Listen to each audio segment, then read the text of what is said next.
อนุเถระตันเจ้าคณะพระสังฆาธิการพระภิกษุสามเณรเจ้าจุโตนจุองค์กุวัดวาอารามพร้อมตึงสำนักติภักสงฆ์ตัวเนอเจริญปอนมายังบรรดาพอออกไม่ออกศรัทธาตันสาธุชนนักศีลนักบุญคุณดีหมู่เฮาเจ้าขาดทั้งหลายที่เปิดวิทยุฟังอยู่กันตั้งพร้อมแล้วก็กราบหนึ่งกราบสองกราบสามอิมินาสกาเลนะพุทธังอภิปูชยามะอิมินาสกาเลนะธัมมังอภิปูชยามะอิมินาสกาเลนะสังฆังอภิปูชยามะอะระหังสัมมาสัมพุทโธภะคะวาพุทธังภะคะวันตังอภิวาเทมิสวากขาโตภะคะวะตาธัมโมธัมมังนัมมัสสามิสุปฏิปันโนภะคะวะโตสาวกสังโฆสังฆังนะมามินะโมตัสสะภะคะวะโตอะระหะโตสัมมาสัมพุทธัสสะนะโมตัสสะภะคะวะโตอะระหะโตสัมมาสัมพุทธัสสะนะโมตัสสะภะคะวะโตอะระหะโตสัมมาสัมพุทธัสสะอิติปิโสภะคะวะอะระหังสัมมาสัมพุทโธวิจาจารณะสัมปันโนสุขโตโลกวิทูอนุตตโลปุริสตัมมาสาลาธิสัทธาเทวมนุสสานังพุทโธภะคะวะติสวากขาโตภะคะวะตาธัมโมสันติติโกอากาลิโกเอหิปัสสิโกโอปันนายิโกปัจจตังเวทิตาโปวินโยหิติสุปฏิปันโนภะคะวะโตสาวกสังโฆอุจจุปฏิปันโนภะคะวะโตสาวกสังโฆญายะปฏิปันโนภะคะวะโตสาวกสังโฆสามิจิปฏิปันโนภะคะวะโตสาวกสังโฆญาติตังจัตตาลิปุริสยุคาเนอัฏฐปุริสปุคัลลาเอสาภะคะวะโตสาวกสังโฆอาหุนายโยปาหุนายโยตักขินายโยอัญจลิกาลานิโยอนุตตลังปุญญเขตังโลกัสสติจายันโตโปธิยามุเลสักกายานังนันทิวัตโนเอวังตวังวิจัยโยโหหิจัยยสุจัยยมังคะเลอปัลลจิตตปันลังเก สีเสปัทวิปุคัลเลอภิเสเกสัพพะพุทธานังอากัปปะโตปะโมทาติสุนักตังสุมังคลังสุปภาตังสุโหติตังสุขันโนสุโมโหโตจะสุยิถังพระมาจาลิโสปะทักขินังกายกัมมังวาจากัมมังปะทักขินังปะทักขินังมโนกัมมังปณิทิเตปะทักขินาปะทักขินาเนกาตัวนะละพันตัตเถปะทักขิเน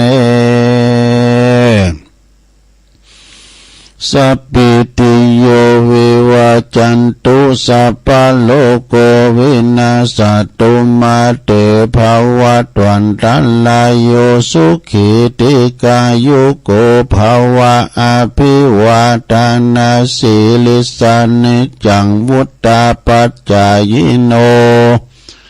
จัตตาโลธรรมาวาทันติอายุวันโนสุขังปะลังเอาละน้อศรัทธาญาติโยมทั้งหลายตุลุงก็ปิ้นเก้าปิ้นโหนำสวดมนต์ไปปิ้นตีเรียบร้อยก็ขอกุณพระติตาไหลลัตนะผ่านเพวตั้งพระเกี่ยวเจ้าสามประการเนาะจุงดลบันดาลมาปกป้องคุ้มครองหักษาวัดวาอารามคงเกี่ยวตั้งสามหักษายังครูบาอาจารย์พระสงฆ์องค์สังฆเจ้าพระสงฆ์องค์สามเณรอยู่กับวัดกับว่าได้มาปินเนิ่นนาบุญศรัทธาสักการะปูจากราบไหวแล้วก็เป็นเนื้อนาบุญศรัทธามาปันสินปันป้อนเนาะตุนหน้าตุปีตุน้องตุลุงตุเอาตลอดถึงลุพะลานเนินเนาะอยู่กับวัดกับว่าเผยแผ่สัจธรรมกันไปเมตตาพาลุ่มกันไปก็พอหลวงแม่หลวงก็ขอให้อยู่ดีมีสุขเนาะมีความสุขแล้วก็สุขภาพพลานามัยสมบูรณ์แข็งแรงกินข้าวลำกินน้ำลุงปิ้นลมโพลมใสของลูกของหลานตัวลุงก็ขอปิ้นกำลังจิตกำลังใจกับอีปออีแม่ที่ลุกเดินเหินไปไหนมาไหนบ้านใดก็เอาอันเนี้ยเนอะวิทยุปิ้นกูปิ้นกีมไปฟังนำฟังธรรมเอามาแก่งอมแก่เงาไปเสร็จจากต้นหนึ่งแล้วต้นหนึ่งก็ขึ้นมาแถมเนี่ยมามาจ้ามาธรรมะก้ามยังก้าเต็ดนำเต็ดธรรมฟังกันไปอินะเนาะศรัทธาปอบ้านแม่บ้านจะขี่รถขี่ลาออกคุ้มออกโคก็มีสติก่อนสตาร์ทดูไปกาดไปลีเนาะไปที่ไหนก็ตามก็ขอให้ใจความระมัดระวังขับรถขับลารถมันหนักมันหลายเนาะขอให้เดินทางแคล่วคลาดปลอดภัยทั้งขาไปและขากลับเอาละตอนนี้ไปตุลุงก็จะได้เไปตั้งสถานีวิทยุคืนบุญต่างๆที่เปิ้นใดก็เกี่ยวก้องสัญญาณนำรายการในสู่ตันผู้ฟังถึงบ้านถึงจองเนอะถึงบ้านถึงจองกันสถานีวิทยุในเครือข่ายที่เป็นหับสัญญาณรายการธรรมะชงตั้งแต่เวลาตี 3 ถึง 5 โมงดังต่อไปนี้เด้อขอบคุณสถานีวิทยุคลื่นพระพุทธศาสนาการศึกษาและวัฒนธรรมของวัดไฟหินเด้อตำบลสุดเตบอำเภอเมืองเชียงใหม่ FM 104.50 เมกะเฮิรตซ์โดยเมตตาบารมีธรรมอาจารย์พระครูสมุวิสุวัตรวรกิจโจ องค์คาลงในเมืองก็ฟังกันไปแล้วเนาะขอบคุณสถานีวิทยุคณะสงฆ์อำเภอฝางตั้งอยู่ที่วัดพระพุทธบาทอุดมน้ำบ่อสาวาสำนักวิปัสสนาเนอFM 100.25 เมกะเฮิรตซ์โดยเมตตาบารมีธรรมในพระเดชพระคุณหลวงพ่อท่านพระครูสุจิตานุรักษ์ด็อกเตอร์เจ้าคณะอำเภอฝางและก็ขอบคุณตุปีจำเริญโชติธรรมโมตุปีสุเทพโดยนะครับเด้อเปิ้นลิงสัญญาณพี่น้องเมืองฝางไม่อายใส่ประการก็ฟังกันหลงกันหลายฟังไปเถอะเนาะขอบคุณสถานีวิทยุแดนดินถิ่นล้านนาตั้งอยู่ที่บ้านฮงโงตำบลนำบ่อหลวงอำเภอสันป่าตองเนอะ FM 103.50 เมกะเฮิรตซ์โดยคุณรุจิสมบัติเงาคำเนาะเจ้าของสถานีขอบคุณสถานีวิทยุคลื่นธรรมะของชุมชนวัดห้วยตองซักเนอตำบลขวงเปาอำเภอจอมทอง FM 98.75 เมกะเฮิรตซ์โดยเมตตาบารมีธรรมอาจารย์พระครูวาปีวรมานิตนะโซนไต่สายไต่ก็ฟังกันไปเนอขอบคุณสถานีวิทยุมนเสียงธรรมจากอำเภอแม่แจ่มวัดบุพาราม FM 106.25 เมกะเฮิรตซ์โดยเมตตาบารมีธรรมพระเดชพระคุณหลวงพ่อพระครูมงคลวิสิทธิ์หลวงพ่อใหญ่เจ้าคณะอำเภอแม่แจ่มเลิกขอบคุณท่านพระอาจารย์พระปลัดอุทัยตึงสองอุทัยโดยขอบคุณสถานีวิทยุเน็กเนลเรดิโอและ FM 96.75 เมกะเฮิรตซ์ตั้งอยู่ที่บ้านจงตำบลทุ่งขวาวห้างหุ้นส่วนจำกัดอนุสรณ์เรดิโออำเภอเมืองปานจังหวัดลำปางเด้อขอบคุณสถานีวิทยุชุมชนคนเหนือเขื่อนตั้งอยู่ที่บ้านดงดำอำเภอฮอดจังหวัดเชียงใหม่ FM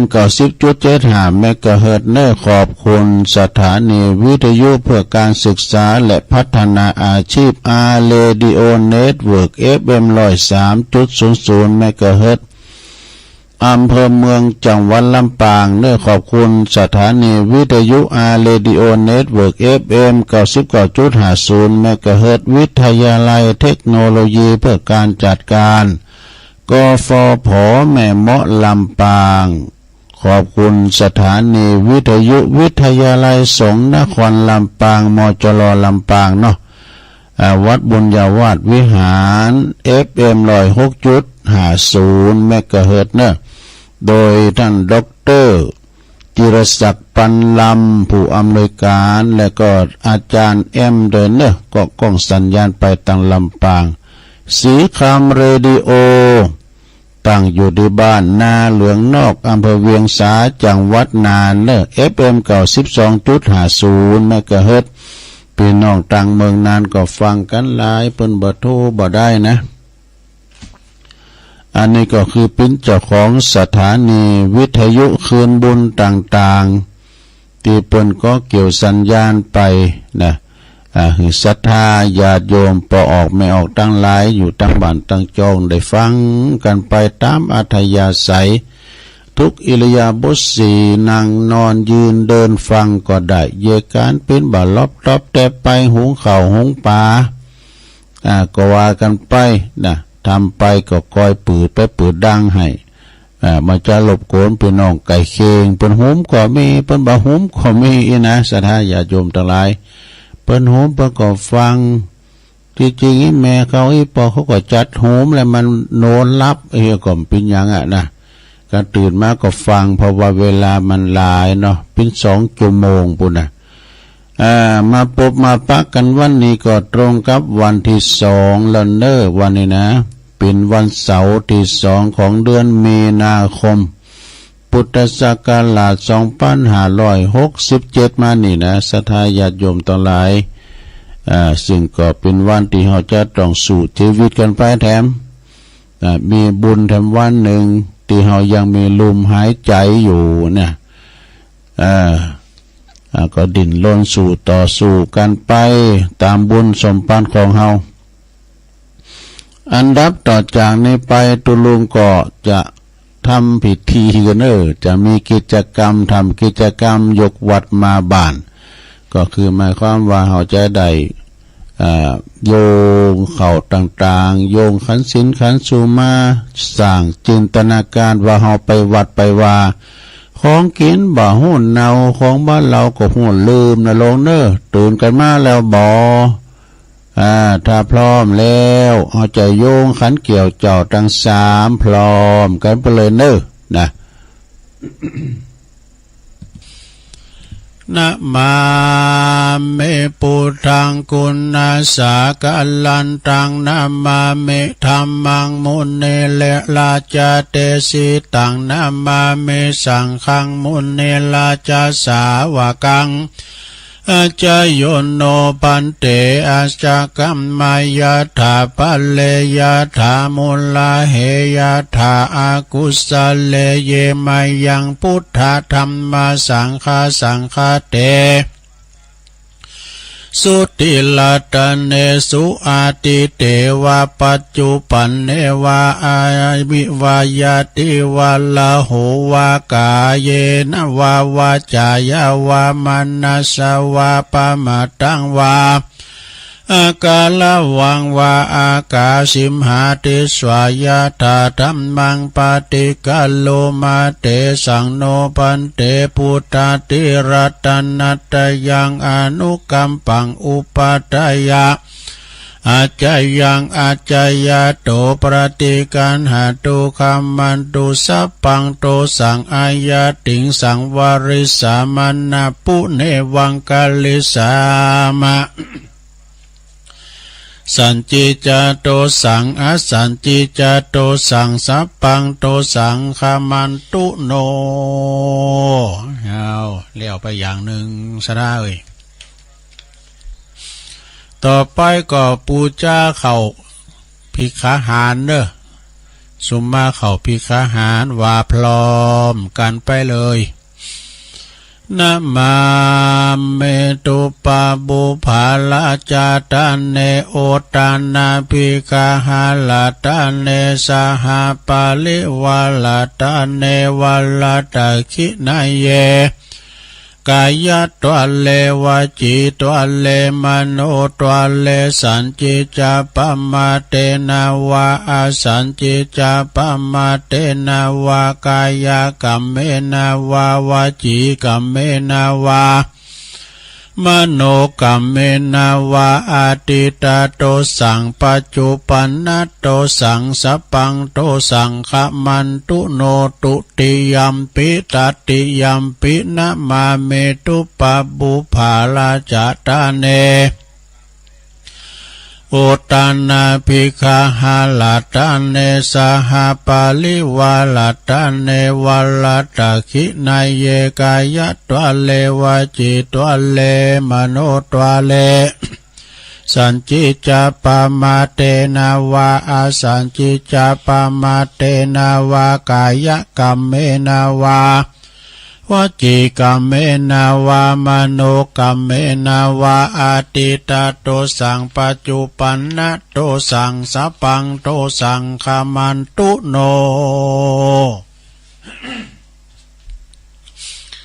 เอาเลี้ยวไปเทมอย่างหนึ่งเลี้ยวไปปิ้นอย่างจำได้ก็ลงว่าตัวเต้นผู้จานใครว่าโวยไปนี่เอาจ้าเท่าไหร่ผู้จานเพื่อฟาวอย่างนั้นเอาว่าไปพร้อมกันเลยปูจ้าเข่าพระเจ้าโยงเข่าพระเจ้าพร้อมกันไปเลยอิมังโอตานาปินดาตานังติลาตานานังสักกะจังเตมาปูเจมาตุติยัมปิอิมังโอตานาปินดาตานังติลาตานานังสักกะจังเตมาปูเจมาตาติยัมปิอิมังโอตานาปินดาตานังเตลัตตานานังสักกะจังเตมาปูเจมาติลัตตาติขัลลตังหิตายาสุขายายาวันนิพพานายาสังวัตันตุโน สันล้ำไปเป็นกำในปู่จานนี่นะใครเท่าไปก็แฮะ ปู่จานสำรองมีอ่ะเอาปู่จานปู่รามวายก็ละปู่รามช้าเขาจังหลายจังหลุมบุญอ่ะจะไปอู่กันดังกะฟังจ้าช่วยปู่จานอ่ะปู่จานมาขี่ลุงอ่ะ ปู่รามโยงเข้าบาทพร้อมกันเลยสาธุโอกาสะโอตานาปินดิปะตังตานังนิปานาปัจจโยโหนตุโนนิจังโอตานาปินดิปะตังตานังนิปานาปัจจโยโหนตุโนนิจังโอตานาปินดิปะตังตานังนิปานาปัจจโยโหนตุโนนิจังเอาแล้วสัทธาญาติโยมทั้งหลาย การทำพิธีกรรมต่างๆโยงเข่าบาทโยงเข่าพระเจ้ายังก่อนแล้วกันพุ่นแล้วเนาะสัทธาตอนนี้ไปก็ไปย้ายแถวนึไปย้ายแถวเขาจะไม่ไปอาจจะไปตักบาทกันนะพอใจก็อยู่แถวหน้าเทวดาแม่ยิงก็อยู่แถวหลังนี่ก็ถอดแคบถอดกูเป๋เนาะใส่บาทก็กอยยกก็ยองจะไปเอามือเลนถูกบาทเด้อน่ะจะไปอู่กันจะไปอันอู่กันเนาะก็ไปนิมนต์สวาตุเจ้ามาเด้อเอาละเน้อขายโยมปากันสอหากะละมังทางเปกระสอบก็ดีซามูไลเก่าสารมาถ่ายเข่าออกบาทเข่ารุ่นบาทเด้อขายโยมช่วยกันตุลุงทาเดินแล้วเอาใส่บาทเลยนะสุโขโหมะไปใจเน้อสุโขโหมะยอใส่เก่าใส่โหลำเปิงว่าข้าวของข้าพระเจ้าข้าวดังดอกบัวยกขึ้นเหนือหัวถวายแด่พระสงฆ์จิตใจจำนงตรงต่อพระนิพพานขอให้ถึงเมืองแก้วขอให้แคล้วบ่วงมารขอให้ทันพระศาสนาของพระศรีอานในอนาคตกาลโน้นเทินสาธุสุขโขโหมะไปใจเจ้าเข้ารุ่นบาทค้ำม้ามจูเขามานั้นเข้ารุ่นบาทที่ตุลุงทาเนี่ยพันกูละหนเนี่ยบ่เนาะหลังจากที่ว่าเพิ่นใส่เข้าบาทกันไปเรียบร้อยลงปีลายน้องนักวันนี้มาจุ่มนุมกันไม่ใช่จุ่มนุมไปโหไก่กันเด้อนางระยะห่างต่างสังคมอย่าลืมได้จะไปลืมแมทเนอะปิดปากปิดจมูกผ้าเอาผ้าปิดปากปิดจมูกก็จะไปเก่าไก่กันจะไปประมาทกาจะไปตกเนาะมานั่งกันเรียบร้อยครูบาอาจารย์นางหยุดอาจสงแตนสังเรียบร้อยเนาะเอาขันดอกเข้ามาเด้อปุรามเอาขันดอกเข้ามาต่อไปก็จะได้เริ่มพิธีแล้วเน้อเริ่มพิธีละนะพระครูโอนวันนี้มาสักกามหรอกูเจอพระครูโอนฉันนางอยู่นี่นะแต่ละติดทุระไปกินเป็ดตาลตังใดจ๊ะหายานก่อนปียังต่อไปก็จะได้เรียนเชิญปอหลวงบันเฮาไว้ครับเนาะเอาปอหลวงได้เป็นประธานในการจิเตนปูชาพระรัตนตรัยเนาะปุลามตั้งจิเตนฉนนตั้งมันไว้ก่อนเด้อนะตอนนี้ก็ปอหลวงบ้านเฮาผู้นำชุมชนผู้นำหมู่บ้านเฮาจะเป็นประธานในการจุดเตียนปูชาพระรัตนตรัยศรัทธาญาติโยมทั้งหลายตั้งอยู่อาการอันสงบเน้อจะไปอู่การหลังงับพับปากดังต่อไปนี้เน้อหลังจากที่ปอหลวงจิเตียนไปพิธีเรียบร้อยก็จะได้หลับศีลเพราะผู้ช่วยเกณฑ์ขันศีลครับเกณฑ์ขันศีลเหือนตุลุงทาครับนะ เมื่อว่าเกณฑ์ขันศีลการไปพิธีเรียบร้อยแต่เจ้าเขาก็ไหวพระกันแล้วเนาะเอาศีลเลยเนี่ยเบนหน้าไปตั้งตุลุงทาว่าพร้อมก็เอาปูจานเอาเลยปูจานมันลาแล้วต้มเต้นเมื่อขาไฟใหม่ลงเข่าแล้วเพื่อจะไปการกันอยู่พองก็จะไปใส่บะลำไยพองก็จะไปมัดหอม เอาว่าเลยปูจานว่าเลย มะยังพันเตติสลเนนะสหปัญจศีลานิยาจามะตุติยัมปิมะยังพันเตติสลเนนะสหปัญจศีลานิยาจามะตติยัมปิมะยังพันเตติสลเนนะสหปัญจศีลานิยาจามะนะโมตัสสะภะคะวะโตอะระหะโตสัมมาสัมพุทธัสสะนะโมตัสสะภะคะวะโตอะระหะโตสัมมาสัมพุทธัสสะนะโมตัสสะภะคะวะโตอะระหะโตสัมมาสัมพุทธัสสะพุทธังสรณังกัจฉามิธัมมังสรณังกัจฉามิสังฆังสรณังกัจฉามิตุติยัมปิพุทธังสรณังกัจฉามิตุติยัมปิธัมมังสรณังกัจฉามิตุติยัมปิสังฆังสรณังกัจฉามิตติยัมปิพุทธังสรณังกัจฉามิตติยัมปิธัมมังสรณังกัจฉามิ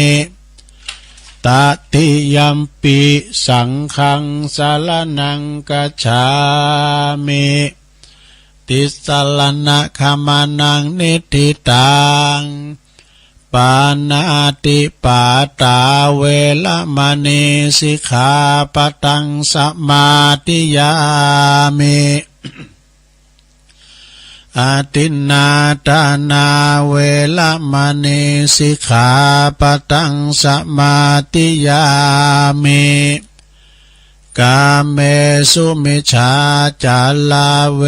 รมณีสิกขาปตังสมาธิยามิมุสาวาตาเว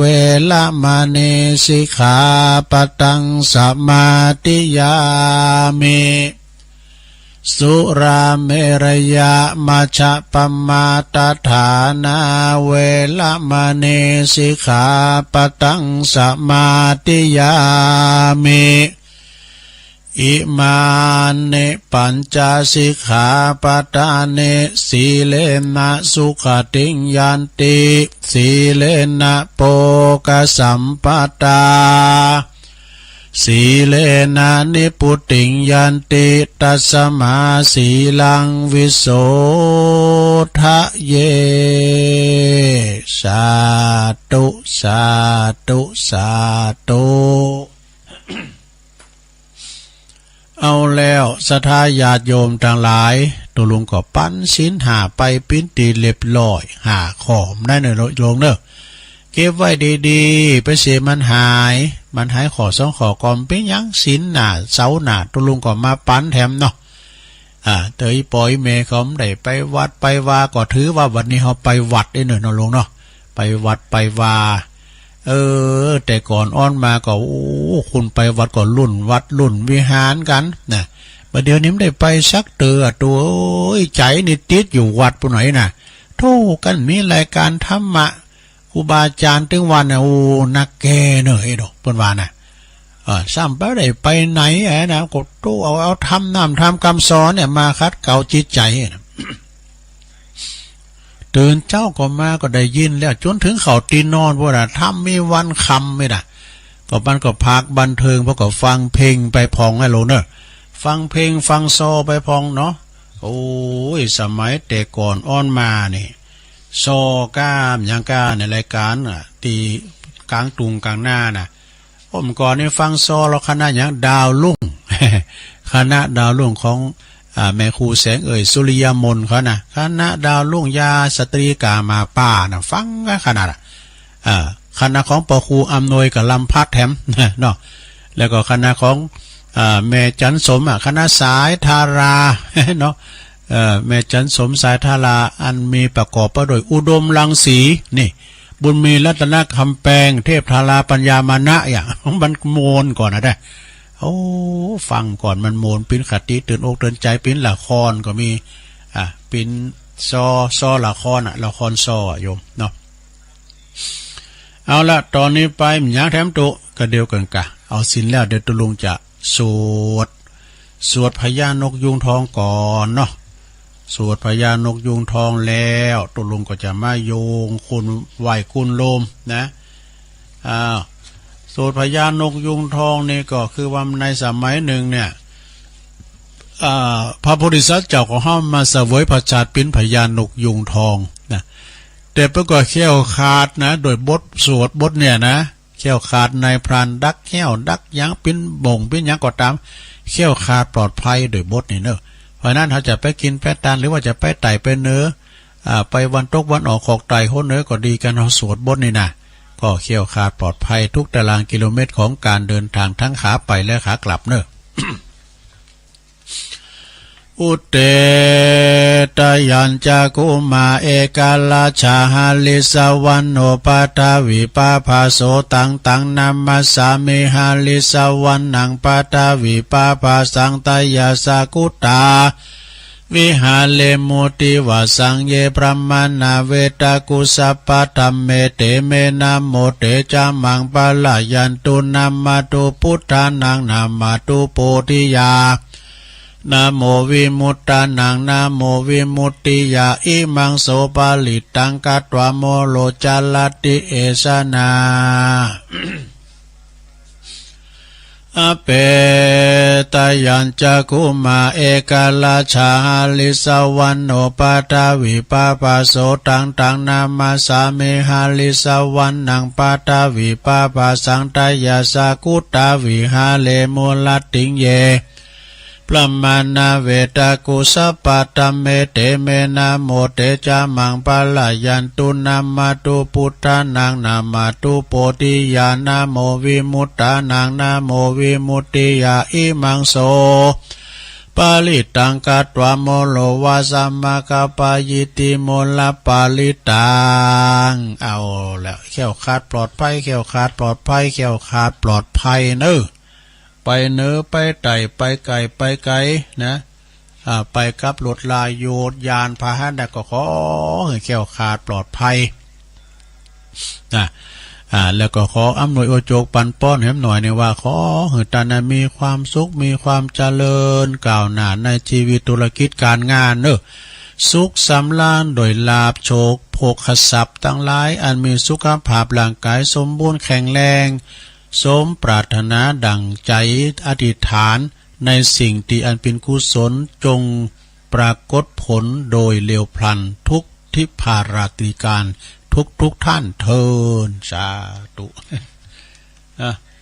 อันใดดีก็ว่าไปนะลุงเนาะนะ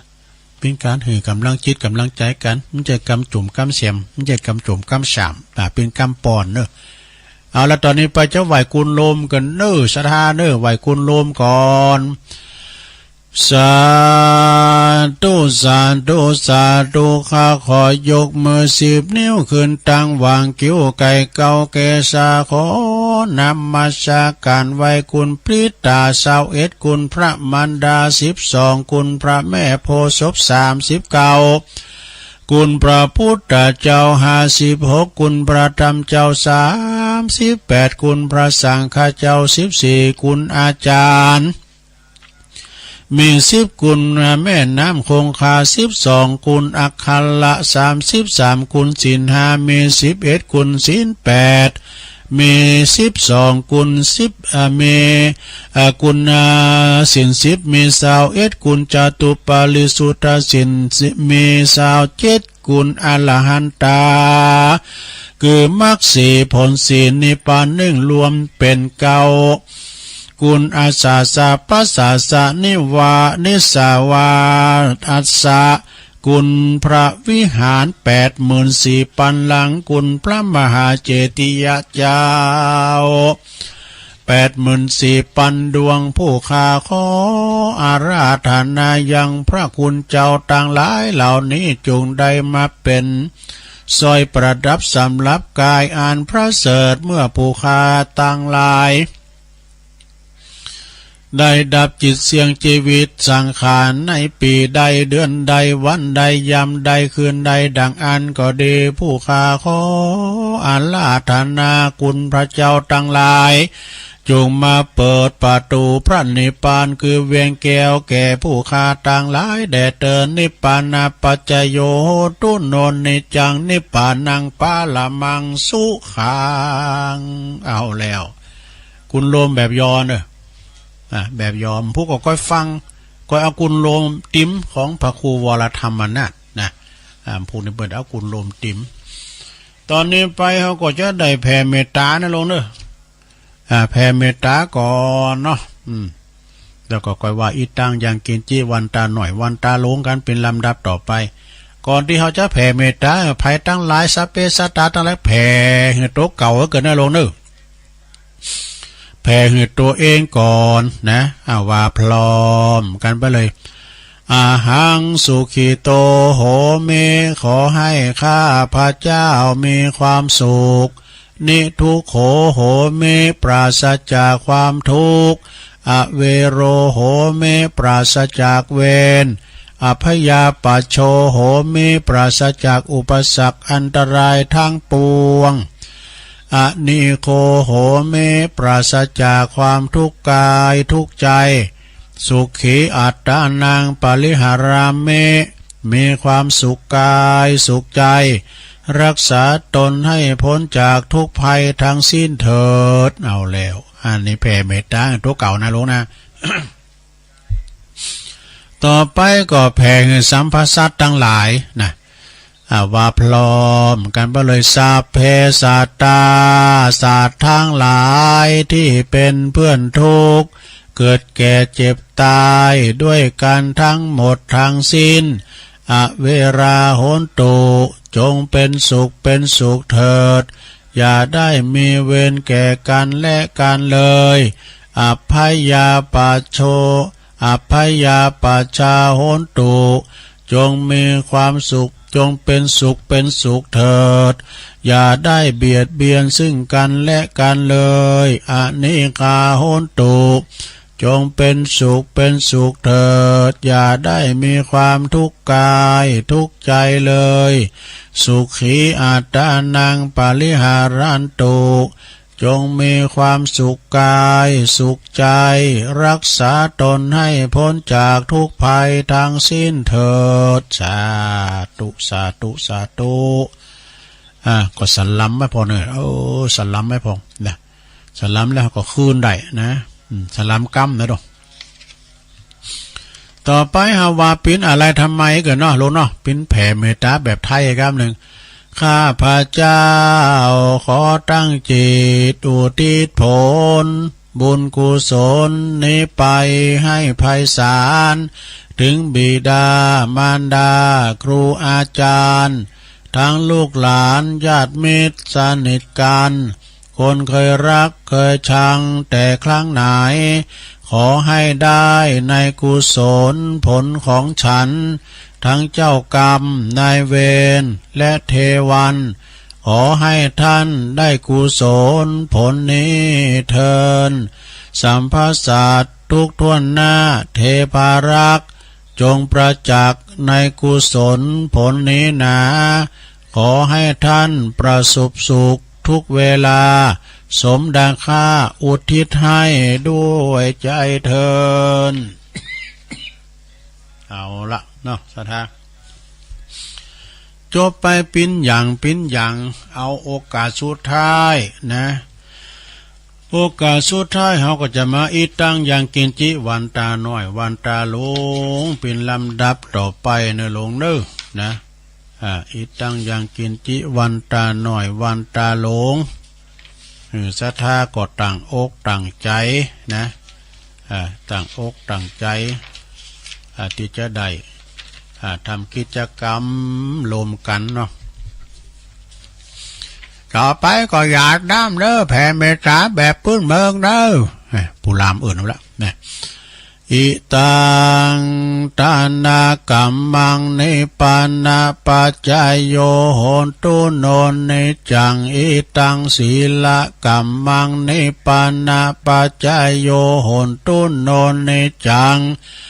อิตังภาวันนากัมมังนิปานาปัจจายโยโหนตุโนนิจังยังกินจิกุสาลังกาตาปังกัมมังสะเปหิกาเตหิกาตังปุญญังโนอนุโมตันตุสุนันตุพนโตเยเตวะอัสสัมมิงฐานเนอาติกาตาติกายุกาสัตตาหนตุสัพพสัตตาสุขีอัตตานังปาลิหาลันตุมาตาปิตาสุขิตาหนตุตุขะปะมุนจันตุสัพเพ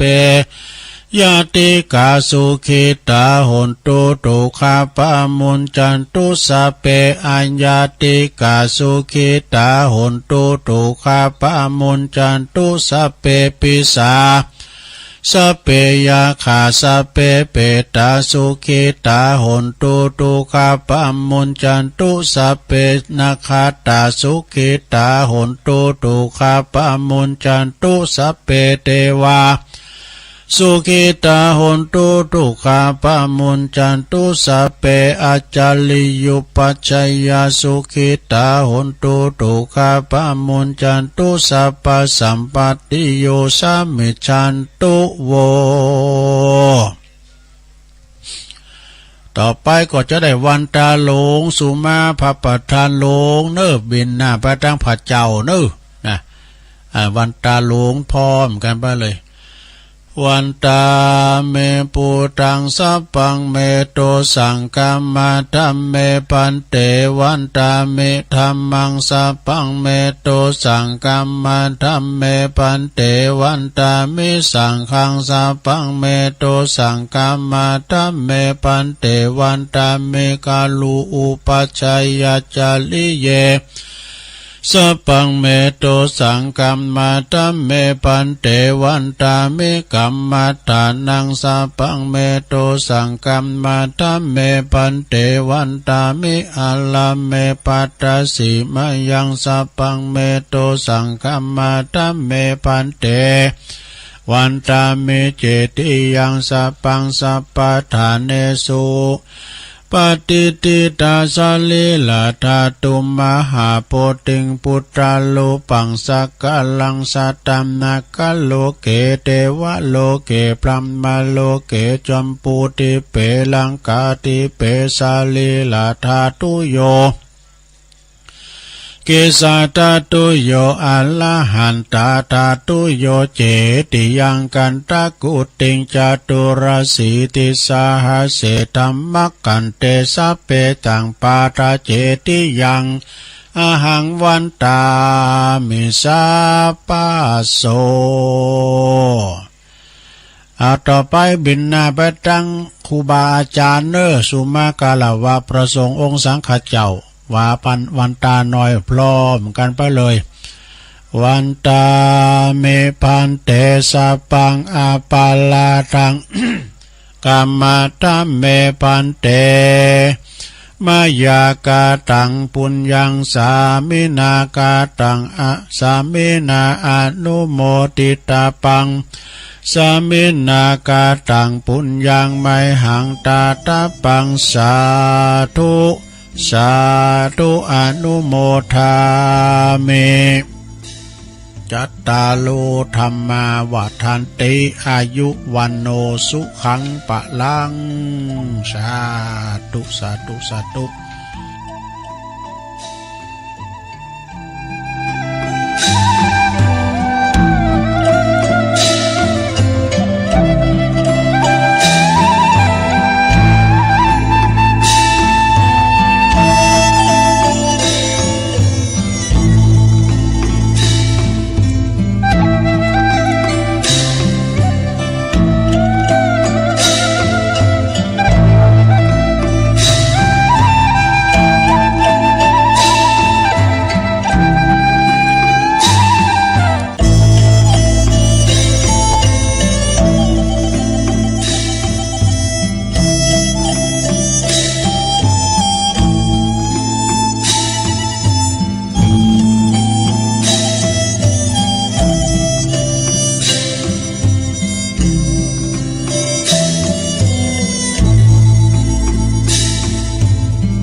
ศรัทธาญาติโยมทั้งหลายก็หลังจากที่เราได้ทำกิจกรรมไหวพระหับศีลเนาะโยมขันหยังต่างๆกิจกรรมวันเสาร์ยกวัดมาบ้านก็จบลงไปก็มาต่อกันชั่วโมงที่2นะสุดท้ายศรัทธาขณะนี้ตั้งหลายกำลังนอนหลับฟัง นอนหลับฟังรายการสเปเหระปากินกะขอนลุงไก่แจ้งรายการเสียงธรรมแสงทองมาปักกันวันเสาร์ก็มีกิจกรรมแบบเนี้ยเนอะศรัทธาวันนี้วันเสาร์พวกนี้เป็นวันติดเนอะแล้วก็วันศีลตัวเนอะศรัทธาวันพวกนี้เดินหาแฮม8 ค่ำแล้วก็จะได้เกมเนอะเกมโตกันไปวัดไปว่าตามวาระโอกาสวันพระวันศีล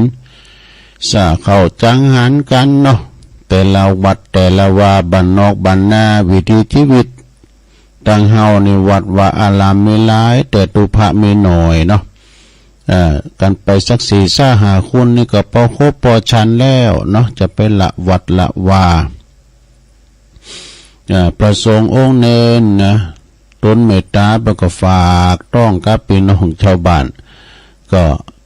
ไปสาเข้าจังหันหับศีลหับปอนกันเนาะบันพระวันศีลวันนี้เป็นวันเสาร์วันนี้ตัวลงก็ได้มาทำกิจกรรมเป็นวันเสาร์แล้วก็วันที่2 เดือนมีนาคมเดือนมีนาเดือนเมษาพฤษภาเนี่ยจะเข้าสู่หน้าแล้งแล้วเนอะอย่างเต็มโตนะก็2-3 เดือนนี่บางทีมันก็จะมีฝนหัวปีนี่มักจะมีลมพอนะระวังกับวาตภัยต่างๆเนาะไม่ฮักลักกูดก้านี่ฝนตกหัวปีมันจะมีบ่เฮ็บนะก็มาตกไอ้กำก็ดีเนาะดับปิดฝุ่นดับหมอกควันต่างๆยินฝุ่นเนี่ยมันเย็นอกเย็นใจยินฝุ่นยินหยาดเย็นใจนะยินฝุ่นนี่ฝุ่นตกมานี่โตมันกัดมันเย็นอย่าศรัทธาญาติโยมทั้งหลายตกมาหมอกน้ำเต้านะโอ้เหมือนมันก็เบยานี่ห้ามดิ้นออกมาเนี่ยมันจับน้ำฝุ่นนี่ก็อันใดก็จะงอกจะเงยมาอาหารการกินก็มาตามบุญเมืองฟ้าอากาศให้ฝนตกก็พักปรุงมาเนาะพักไม่ใส่เคยก็ปรุงมาอันนี้เป็นว่าเย็นฝนเย็นญาติก็ญาติพี่น้องของเฮาเนี่ยขึ้นสู่ลุงหากันพองเนาะ2 ปี 3 ปีสำเติมมีการไม่งานก็ห่างเหินกันไปพองก็แล้วว่ามีการไม่งานกินใหญ่ต้านหลงปล่อยหลงจะหลุบจะหลงอีกก็มาหอมกินหอมตาเนี่ยเพราะว่าเวลามีงานปิ้นงานตายเนาะญาติพี่น้องของเฮาเปิ้นลุ่มหายตายจากก็มาหากันได้เตอนึงอีน่ะกันปิ้นตายนี่ก็ดึมมาปบมาปากกันนี่น่ะมันตึกตายนะศรัทธาเนาะวันนี้ก็น้อมนำมาปฐมเทศนาอันบาวานั่นเนอติดบาจบนี่นะทำเที่ยงแท้โอ้เนอหาสาระของธรรมนี่ก็มันอยู่ในตัวเฮานี่หมดเปิ้นบ่ฮือประมาทวะเปิ้นบ่ฮือประมาทขาดสติพังเผลอแล้วก็คุณประมาทกับคุณบ่ประมาทนี่มันแตกต่างกันเหมือนหน้ามือหลังมือคุณประมาทนี่เหมือนว่าคุณเหมือนกับคุณที่ตายแล้วนะแต่คุณประมาทนี่ยังบ่ตายจากคุณงามความดีถึงแม้ว่าลุ่มหายตายจากก็ยังเหลือคุณงามความดีอยู่นะตัวลุงก็เลยทำกึ่งนั่นก็จะว่าไป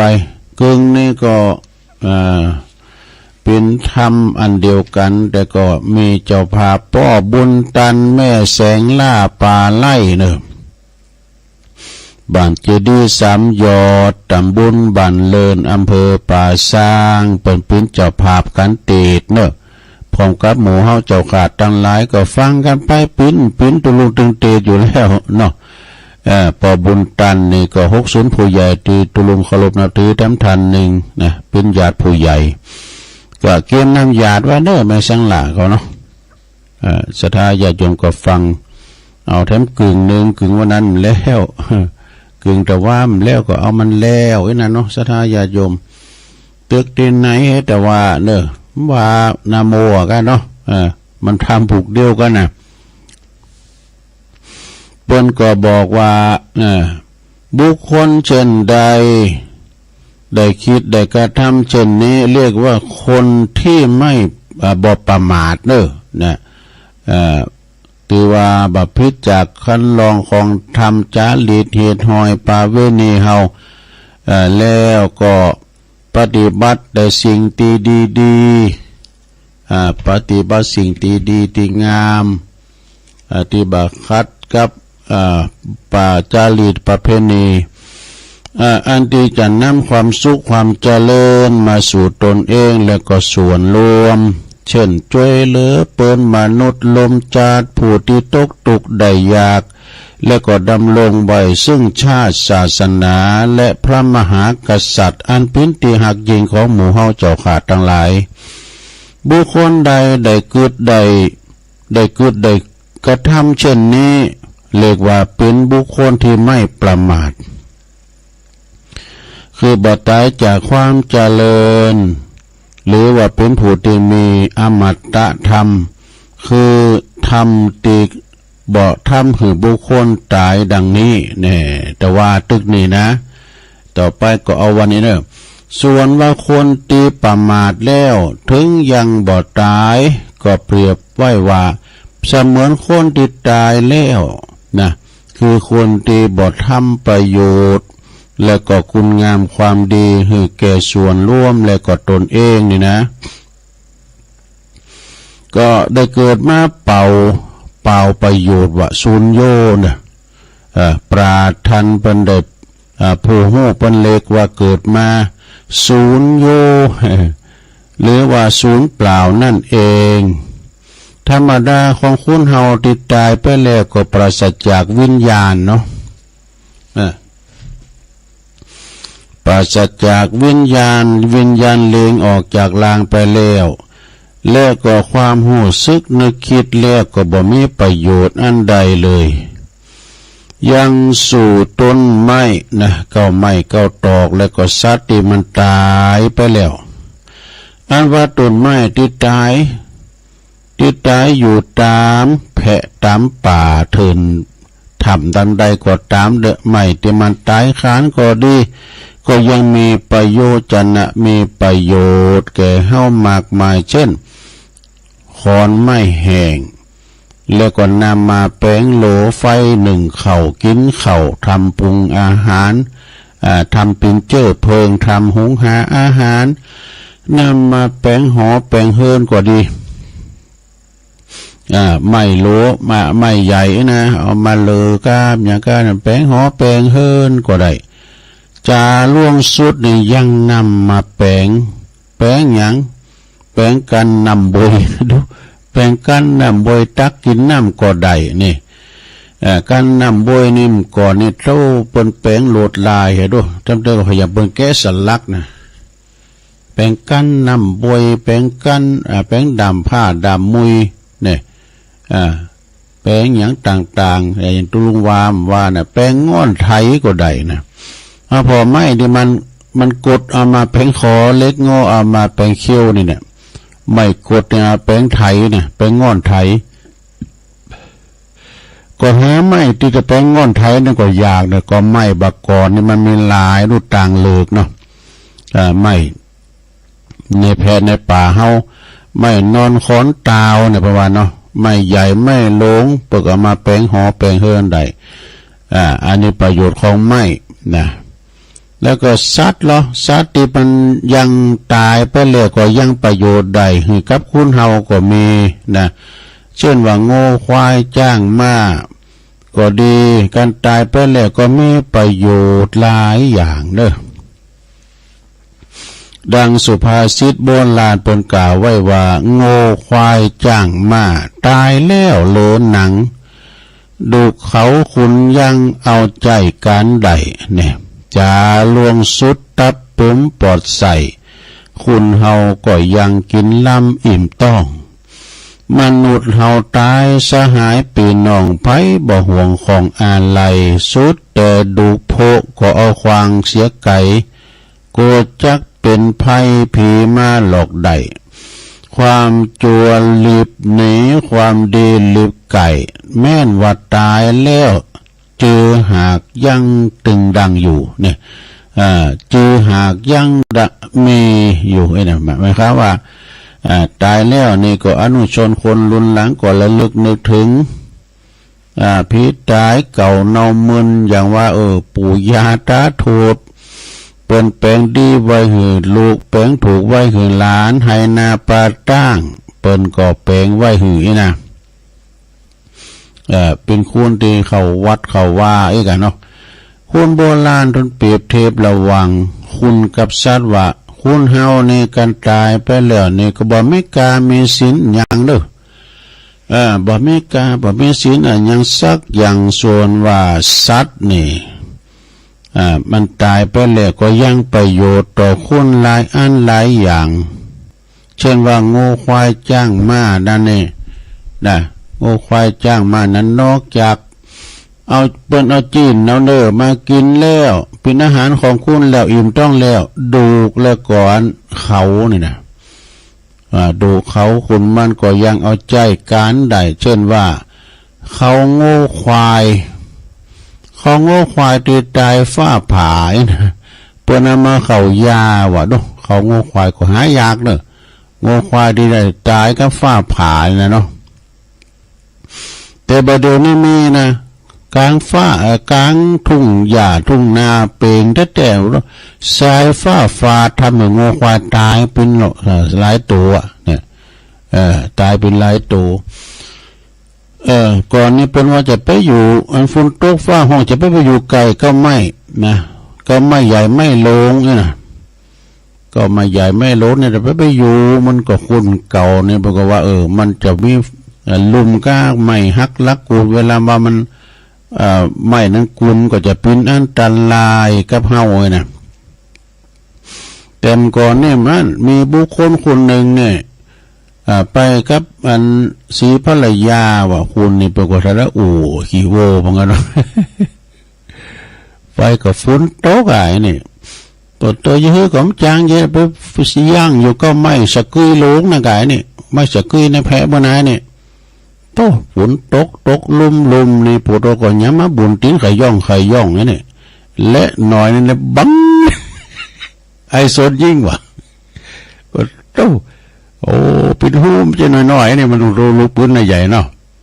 และหน่อยนี่บังอันนี้ปวดตรงหูเขาก็ไม้นี่ใบไม้หลุนสดๆนี่ยืดพอว่าซักปืนอย่างขาเล็กเจ้า เจ้าทำนัดกันแล้วไอ้แบบปอกแม่มันปอกกันอันนี้เปิดแล้วอยู่อันนี้นอกเรื่องหน่อยเนี่ยเช่นว่าเขาควายเนาะเขาควายที่มันตายฟ้าผ่าก็ยังเอามาใจเขายาใดนะสาญาโยมทั้งหลายเขายาปากใดชนิดใดหมดเด้อยาหอมใดหมดน่ะเจ้าพวกเขาเลยจ้ะใจปิ้นเคืองปัดดับบานจองหอเฮิรนอื่นๆใดอย่างใดหลายอย่างนี่เขาควายนี่นะซะนะเพราะเราพอเราลดบางกันนี่ก็ได้ขอควายปูเบอะแม่เบอะนี่นะมันจะติดตินานหลุดมาฮะอย่าเป็นขั้นระบาวเพราะตัวเป็นจุดเด่นเนี่ยปัญหาเนี่ยเหลียวผอมดอะนะไปตามน้ำตาหุ่นตางเนี่ยเอาแป้งกล่องสูบมุยาก็ได้วะดูเขาควายนี่นะเอาแป้งดำมีดดำผ้าก็ได้แป้งขากุ้งงามกุ้งก็ได้ดูงามกุ้งอันแป้งอันกุ้งสติกนี่นะอันที่เป็นเอามาแป้งเนี่ย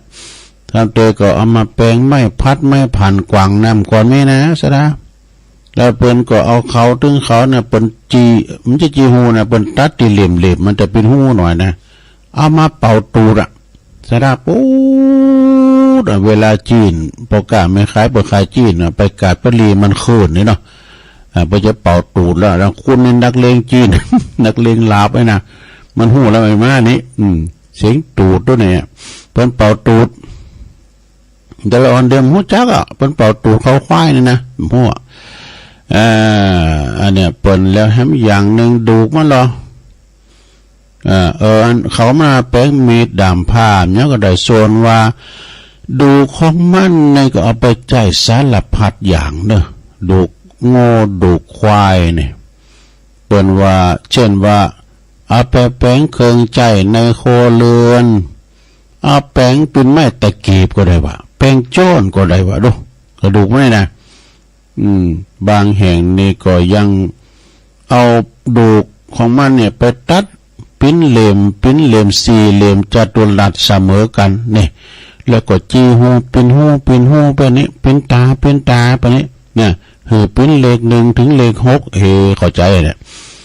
เลข1ถึงเลข6เหมือนกันตึง3อันเนี่ยส่วนประโยชน์นั้นได้ใจไปทางใดในตุลุงก็บ่ฮู้ได้เด้อเพราะมันบ่มีในบ้านเฮาเมืองเฮาอ่ะนะมันมีที่ไกลบ่แล้วก็บ้านเตืองเฮานี่บ่มีนะส่วนว่าโง่ควายนางโง่นางควายล่ะเพิ่นเอามาใจสนิทใดนางโง่นางควายนางจ้างก็มีประโยชน์นะหลายอย่างเด้อจำเป็นนางนะคาราบาวลุยไฟนางควายจีบริหารขากันไกลเนี่ยบริหารเขี้ยวอ่ะเช่นวันหนังเนาะเช่นวันหนังแห่งนี่แล้วก็จะมาใจห่มของตีของโมนดังดีบางบ้านบางแห่งนี่บางบ้านบางแห่งนี่เขาก็จะเอามาทำเป็นอาหารเนี่ยคือว่าใจแกงใจยำเนี่ยเขาก็ว่าอร่อยนะยำภาพยนตร์ยำหนังส่วนวันนางจ้างเนี่ยไปใจตั้งใดนางจ้างเนี่ยใจเป็นของใจก็ได้หลายอย่างเนิ่นนางจ้างเนี่ยนะเป็นว่าเอาทำมาเป็นค้อนตีกองวงวะละนาดปัดกองนะกะหลงเพราะนางจ้างมาตีนะมาตีเป็นละนาดปัดกองนะส่วนว่าหางม้าหรอหางม้าเนี่ยมาใจแป้งตีสีสะล่อไปใส่สีสะล่อซอซึงนะก็จะดีวะเนาะส่วนว่าสมมานะขี่ของมันนะก็เอาใจใส่ให้ใส่โซนนี่แต่กันเนาะใส่ดอกไม้ดอกดวงตำเหมือนเป็นปุ๋ยดีนักเลเป็นว่าเป็นปุ๋ยมักกำสังกันเนี่ยปุ๋ยอันเนี่ยนะใส่พักใส่ไม้เนาะส่วนว่าขี่อ่อนๆนั่นเหรอเป็นไปเจอในทางใดสมัยบัดเดียวนี้บางแห่งบางบ้านนี่ปวดตบเป็นรูก็เกิดว่าอันขี่อ่อนๆมันนะแต่เป็นว่าไม่ใช่ว่าขี่นะมันรุนแรงนะไปเพื่อว่าเพ่นะบนนั้นมาใส่ลาบใส่แกงนะเหมาะนะประมาณน่ะกันว่าทางเจียใหม่ก็ว่าเพี้ยไปทางลำปางก็บนน่ะเพี้ยละสู่ละปูมได้เพ่พวกตัวใดจะร้ายเอาไปใส่แกงอ่อมก็ลำดีเตะว่าอันนี้แหละญาติโยมท่านผู้ฟังต่างหลายโง่ควายจ้างมาตายแล้วก็ยังมีประโยชน์นานับประการดังกล่าวมาแล้วเนาะส่วนว่าคุณเฮาเนี่ยเนาะตายไปแล้วสรีระกลางกายของเฮาเนี่ยใช้ประโยชน์นั้นได้พองบ่ได้สักอย่างเลยสดาตายไปแล้วมันได้ใช้ประโยชน์อย่างสักอย่างอย่างคุณเฮามนุษย์เหมือนกันเนี่ยโหดำเหมือนกันนะแม่แต่กระดูกนี่ก็ยังเอาไปควางเสียไก่วะนะกวดจักเป็นภัยพีมาหลอกได้เนี่ยแล้วทั้งอย่างนึงตรงกันข้ามสมมติว่าครูบาอาจารย์เนี่ยเนาะที่เขาเคารพนับถือพระมหาเถระนุเถระที่เปิ่นละสังขารไปเนี่ยรู้ก็เกิดว่ากระดูกก้ำสังก็เอาหมดเปิ่นถือว่าเป็นของที่มีเป็นของศักดิ์สิทธิ์เนาะเอามาสักการะบูชาอันนี้เขียวครูบาอันดูครูบาเนาะสำเร็จก็เอามาผสมแล้วเอามาแป้ง ป้งพันหลอดก้ามเนี่ยเอาหอยคออย่างบางคนเนี่ยตรงไปว่าเนาะตัวลงดุกปอดุกแม่เฮามาไหวเนี่ยแต่ดีคือเตบ่คืดบัดจ้ามยังสักอย่างแหละนะดุกปอดุกแม่นี่เนื้อเก่าเนื้อโหกันเฮามาไหวกูเจ้ากูแลเนี่ยเป็นกุนเป็นบุญเนอะกันมาเฮขากลากก็ขามไปขามมาคืดแน่นอนน่ะดุกปอดุกแม่นี่เปิ้นเอามาผสมนั้นเอามากอบแป้งเป็นพันหลอดห้อยคอลูกหลานนี่เปิ้นว่าศักดิ์สิทธิ์นักแลเหตุดังนั้นเน้นดังปราตันได้เปรียบเทียบคุณติประมาทมัวเมาในชีวิตว่านอกจากบ่ได้กระทำบุญบ่ได้กระทำประโยชน์นะคุณงามความดีบ่ได้สร้างบุญสร้างกุศลให้แก่ตนเองแล้วก็สังคมส่วนร่วมแล้วนะร่างกายอันเน่าเปื่อยนี่ก็จะทรงกินเหม็นไปที่นาเกตนะนาโกแถมตุยเนี่ยอันนี้แหละญาติโยมท่านผู้ฟังตั้งหลายส่วนว่าคุณตีประมาทในชีวิตหลงโมเมาในชีวิตที่ชั่วนะบางท่านบางคนนั้นก็เป็นนั่นนี่ก็ไปจ่อไปโกงบนมาก็กันจะว่าปิ้นพนักงานลูกจ้างก็เป็นจับได้ไล่ตันก็เท่ากับตุบหมอเข่าตัวเองให้มันแตกนี่เนาะอันนี้ก็บัดใจประมาณบัดใจอันนี้ก็บัดใจไผสั่งไผสอนเนี่ยผมได้ไผสั่งไผสอนนะจ๊ะบางคนบางตันก็ขับรถขับลามีฝีมือดีเก่งว่าอย่างอันเตอนะบางเตอก็ประมาทขาดความยังคิดบ่ปิดเจรณาดื่มน้ำอมฤตใส่หน่อยนึงนะหรือว่าเสพยาเสพติดเมาไม้ทำหือใจกะคึกคักคือขนองพยองตนว่าทอละนงทะนงโตว่าเก่งนักแลมีความประมาทประมาทขาดความระลึกนึกคิดศรัทธาการว่าลดบ่จุนก็เอาไปพลิกขว่ำแถมนะไปสั่นเหลบก้าการว่าบ่ตายก็เล่งบ่โตปุ่นเล่งใบใหญ่บ่นะเพราะงั้นความประมาทก็ปาไปถึงซึ่งความหายนะนะคือความชิบหายอย่างนี้ก็มีบางคนบางตันเนี่ยหลงมัวเมาอย่างหลงมัวเมาในชีวิต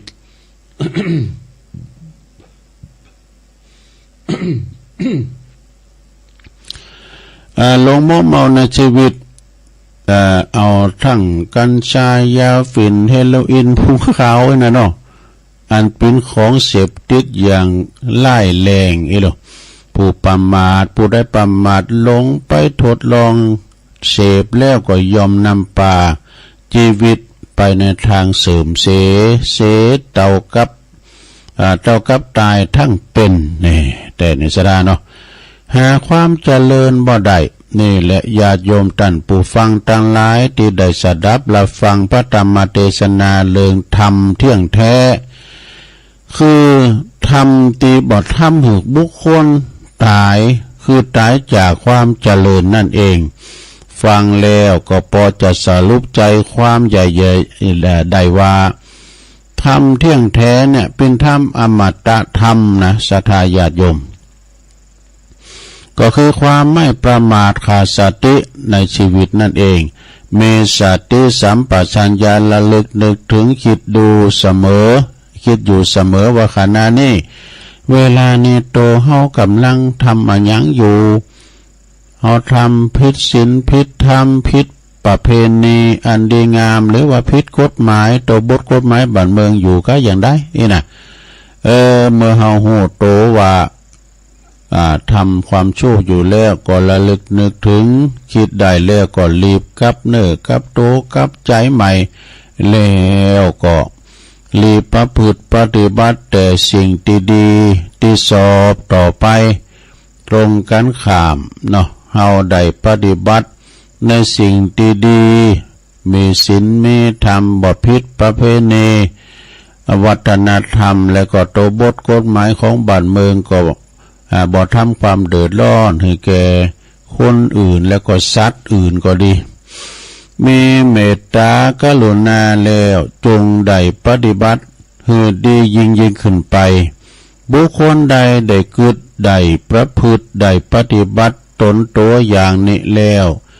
ก็จักได้ชื่อว่าเป็นผู้ไม่ประมาทขาดสตินี่อันเป็นตั้งแห่งความเจริญรุ่งเรืองแม้ว่าตันจะอยู่โลกนี้หรือว่าโลกหน้าก็จะมีแต่ความสุขความเจริญแม้ว่าสิ้นชีวิตไปแล้วก็จะได้ไปสู่ในสุขติที่ดีนะอันมีสวรรค์วิมานอันประเสริฐเป็นที่อยู่ดังนี้นะวันนี้ก็ศรัทธาญาติโยมทั้งหลายอันไม่มีเจ้าภาพนะก็คือป่อบุญตันแม่แสงหล่าป่าไล่บ้านสามยอดเป็นเก้าเป็นประธานมาประชุมสมพร้อมมาฟังนำฟังธรรมกันตึงลงตึงหลายเนาะมาฟังกันตึงลงตึงหลายมาบำเพ็ญบุญกุศลทักษิณานุปทานหรือว่าเขาจะอุทิศแผ่กุศลนาบุญไปหาไผที่ญาติพี่น้องของเขาที่หลงลับดับขันไปสู่ปาลโลกไปหน้าผู้จุติตายไปสู่ปาลโลกไปหน้าก่อนนวัดตันเฮาตันต่างหลายเป็นผู้ที่บัพประมาทเป็นผู้ที่ยังบดตายจากความเจริญได้พร้อมอกพร้อมใจกันเป็นเอกฉันท์สามัคคีฟังธรรมบำเพ็ญกุศลเปิดจักอุทิศแผ่กุศลน้ำบุญไปหาญาติพี่น้องผู้ลงลับไปปู่ญาติโทษก็ขออัญเชิญจิตตาดวงวิญญาณเขาจอดตั้งหลายเหล่านั้นจนได้มาหับเอามาอนุโมทนาขอบุญกุศลนั้นจงได้เป็นภาลวะปัจจัยเนาะก็ได้ถึงสุขคือเวียงแก้วมหาเนรปานเตียงแต่ดีหลีในที่สุดแห่งพระธรรมเทศนาขออ่างเอาคุณพระศรีรัตนตรัยอันมีคุณพระพุทธเจ้าคุณพระธรรมคุณพระสงฆ์สิ่งศักดิ์สิทธิ์ทั้งหลายในสากลโลกนี้อันมีพระสยามเทวาธิราชเจ้าทั้งหลายนะสิ่งศักดิ์สิทธิ์ทั้งหลายจงมาปกป้องคุ้มครองรักษาจงดลบันดาลให้ทันศรัทธาญาติโยมทั้งหลายประสบแต่ความสุขความเจริญมีอายุมั่นยืนยาว120 ขบเข่าวัสสาวันณะนันเล่าหือมีผิวพรรณวันณะผ่องแผ้วดังพระจันทร์ป้นแล้วจากเมฆฝ่ายดสุขานั้นก็เหมีความสุขแก่กาทั้งใจและก็ทั้งกายพละนั้นก็ขอเหมีพละกำลังมากมายลาทั้งภายในทั้งภายนอกเนาะอยู่ก็มีใจไปก็ขอมีโจกมีลาผ่าแป้ขาเซึกสัทลูหิมาก้าคืนหิปันมาหาปันใดเงินคำเคืองใจไหลมาเทมาเด้อนั่นจงจักเมแก่ตันศรัทธาสาธุชนจุผู้จุคนเตียงแต่ดีหลีเดชเตอตุลุงได้แสดงจี้แจงพระธรรมเทศนาเรื่องธรรมเที่ยงแท้มาก็พอสมควรแก่กาลเวลาก็ขอสมมุติหยุดที่ลงปรุงไว้เพียงเท่านี้เอวังก็มีด้วยประกาศนีสาธุสาธุสาธุจบลุงไปศรัทธาญาติโยมทั้งหลายทำเที่ยงแท้ดุตัวลุงเตตมตวานะมันจบว่าเนี่ยมันยาวเนาะมันยาวก็เพราะเนี้ยที่ว่าเฮาบ่ได้สอนอันอื่นมาเสริมด้วยนะเฮาไม่ได้กังวลไหมจบนี่แล้วยังมาต่อจบนี่ยังมาต่อเนี่ยมันจักยาวไปเลยดอก เอาหนูก็อย่ามันนักแล้วจะหมูหกกันลุมลามมันนี่ ในห้องสูงนี่นะให้มาครบสายไฟกูเนอะ โอ้วันนั้นเนี่ยกะพัดลมมันไม่ได้ใจเหมือนเนาะเอาไปเสพโน้ก็ไฟเยี่ยมมากเนี่ยรอพอสายไฟถอดปลั๊กแล้วนะรอพอโอ้เป็นวันหนูมาครบบุดไปสิ้นหนึ่งมันย้ำอยู่ดีๆยังมาครบปังป่วนอยู่นอกเรื่องแล้วเอาปอนเนี่ยกันเนาะลองเนาะเอาปอนเนี่ยกันเด้อปอบุญตา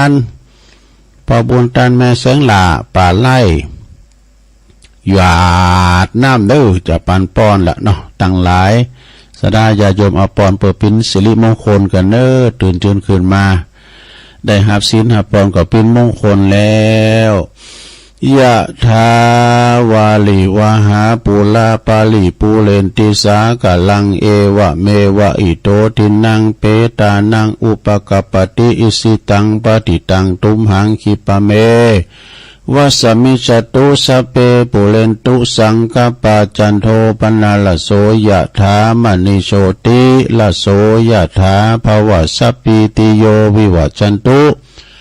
สัพพโลกโกวินาศตุมาเตภวัตวันตาลายโยสุขีติคายุโกภวะอภิวาตนาสีลิสานิจังวุตาปัจจายโนจัตตาโลธัมมาวัฏันติอายุวันโนสุขังปะลังเอาแล้ว ฟังนำฟังทำไปแล้วก็รับไปเอาปอนตัวตังหลังพวกน่ะเนาะสัทธาเนาะแทมบึ้ดแรงได้มาแต่เนอะ6 โมงถึง2 ทุ่มเลยนะตุลุงก้อยได้ช่วยพอหน่อยก็ผิววัดผิวว่าวันนี้เพิ่นจะมีการวันคำเนอะสัทธาว่าก็ปออิดปออ่อนเหมือนกันน่ะวันนี้จะเป็นวันแต่ละนะวันนี้ก็หลวงปอท่านพระครูสาธุกิจจันนันท์ก็จะได้รับมอบนะภาระทูลละก็คือเจ้าคณะอำเภอจะได้มอบตราตั้งนะในเมตตาบารมีธรรมพระเดชพระคุณพระพรหมเสนาบดีเจ้าคณะภาค7วัดประทุมคงคาพร้อมด้วยคณะเนาะเจ้าคณะจังหวัดเชียงใหม่เจ้าคณะจังหวัดลำพูนหลวงพ่อนิมนต์มาหมดแล้วก็จะได้ถวายการต้อนรับครูบาอาจารย์นะจ้างเย็บหน้าพระมหาเถระเยี่ยมวัดนับว่าเป็นมงคลอย่างยิ่งเลยเนอะศรัทธาบึกว่าถ่าฟังเปิ้นถ่ายทอเสียงหัดเนาะเอาละตอนนี้ไปเอานี่มาวามก้ามกันนะลงนะยาสับปะ เอามาเสริมน้ำหน่อยนะลูกก็หมายไว้ได้ว่านั้นเดิมได้วามเลยยาที่เฮาบ่สบายกินหยังยาพาลายานี่ก็เปรียบมันมี2 หน้า2 ดามเหมือนกันเด้อ2 คู่เหมือนกันนะกินหนักลำไปก็บ่ดีนะการบ่กินก็เจ็บหัวเข่าแข้งขาก็กินหมกบ่ให้บ่ดีมันจะไปเปิดตับเปิดไตเฮานะกินไปพองย่างไปพองบีบเอาคนเดียวพองเลยนะแต่เจ็บไข้บ่สบายก็กินยาพาราโดเรมอนแล้วก็ถ้าว่าเจ็บแข้งเจ็บขาก็เอายาหม่องต้านะกันเข้าไปเอายาหม่องยาเหลืองอย่างนี้กันเข้าไปยาโนดถ้าว่าเจ็บต้องดูปวดโตก็ใจยากระเพาะถ้าว่าเจ็บตาแทมมอก็ใจยาหยอดตานะตาตุลุงก็เหมือนกันนะเวลาว่าเขานั่งรถอยู่ตั้งนอกกันนะลุมเข้าตาเนี่ยโอ้น้ำตาไหลตาปิ้นโตสะท้าสังสายนะเขาต้องอยู่ได้รับลุมมาเปิดพัดลมมันก็ไม่ได้นะเปิดเข้าเบอร์เข้าก็น้ำตาไหลทั้งแล้วใจมันมามื่นจ้ะใจมันมามื่นจ้ะแล้วก็เลยตาก็เลยน้ำตาไหลเวลาได้ลุมมาสักหน่อยนะตานี่สำคัญเนี่ยดวงตาเป็นหน้าต่างแห่งหัวใจปองกอดตาใสมาบอย่างตาหลุดเลนปองกอดตาอย่างบะตอมแทบฟูฟีจะรับลูกเดียวว่าตาอย่าปอมเหมือนนะจ๊ะแล้วหันทางหน้านี่หันจะเถียนะกอดตาเป็นมาอันเนาะหูคุ้นก็เหมือนกันนะบางคนก็หูหล่อบางคนก็หูต๊อบ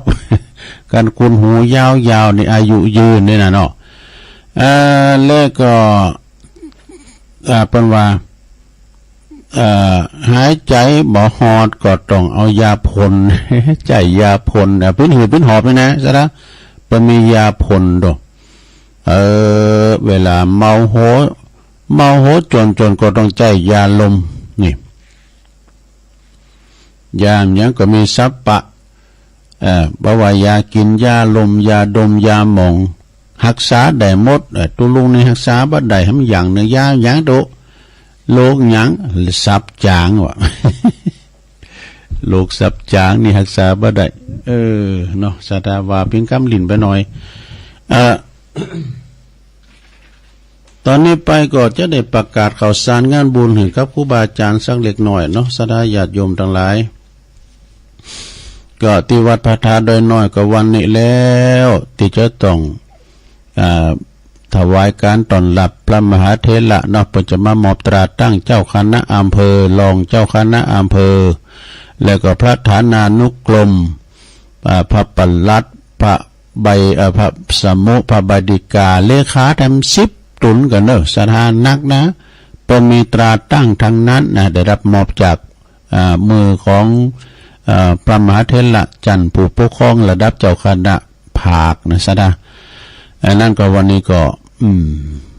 คุณจะหนักจะหลายแต่วัดเฮานี่มันเป็นวัดบนดอยเนาะถ้ารถขึ้นมาโมดนั่นก็จะบมิตรติดจอดหลวงพ่อก็เลยจากรถเหลือง2แถวเนี่ย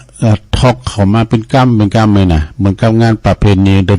นเปิดปิ้งนะนั่นก็ศรัทธาก็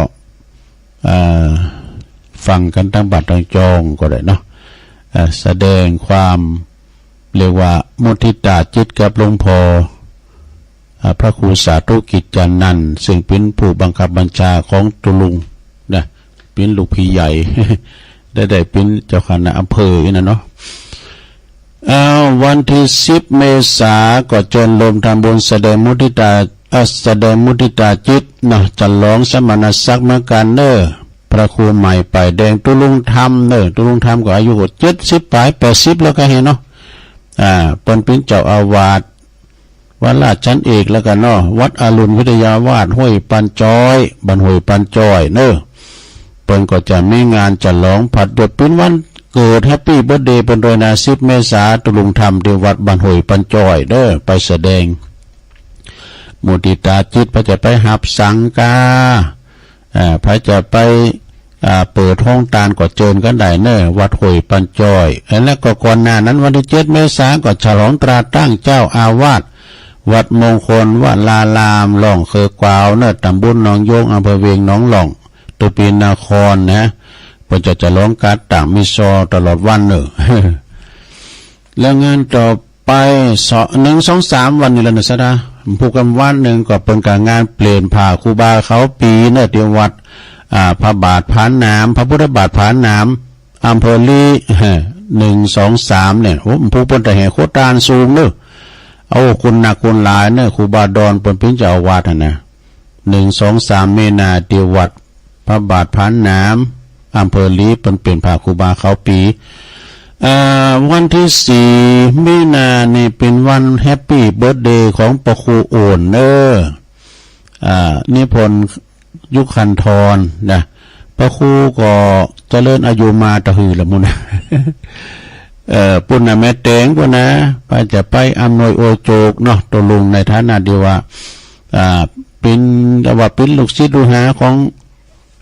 พระครูโอนก็ว่าได้นะเอากรรมเปิ้นมาอู่มาจ้าพงนี่นะพระครูเนี่ยเป็นนักปราชญ์เนอะเวลาว่าเปิ้นมีการไม่งานนะเปิ้นฮู้จือครูบาฮู้เพราะอายุปุ่นนะอันนี้เป็นเจ้าพิธีการงานตัดไว้ลูกนิมิตงานจารูปจาร้องงานพระราชทานโอ้ได้หมดนะพระครูเสียงเป็นใหญ่เป็นพอจานเจ้าพิธีการใหญ่เฮานะวันที่4 มีนานี่นะจะเป็นวันเกิดแฮปปี้เบิร์ธเดย์ก็ขออำนวยโอโจกพระครูโอนั้นมีสุขภาพพลานามัยสมบูรณ์แข็งแรงเนอพระครูเนออยู่ดีมีสุขอายุมันยืนยาวเนองานต่อไป12 เมษายนงานประเพณีหรือว่าวันกตัญญูหลวงปู่ครูบาอินโทวัดใหม่น้องหอยเนอ ก็ตำบลสันติสุขอำเภอดอยหล่อของเฮานี่แหละในเมตตาธรรมอาจารย์พระครูสังวรยติกิจเจ้าอาวาสเนอะ12 เมษายนเนอะที่วัดใหม่หนองหอยนะงานปล่อยหลง18 19 20 เมษายนหลังปีใหม่เมืองแล้วก่อนก็ปล่อยหลงเสนาสนะหรือว่าหงโคศาลาหงโควัดฉางข้าวน้อยเหนือช้างขอน้อยเนื้อนี่ก็ตำบลป่าสร้างอำเภอป่าสร้างในเมตตาธรรมอาจารย์พระบดิกาไพฑูรย์ขันติทโรตุปีทูลเนอะก็ไปกินแปดตานกันเนอะไปปล่อยหลง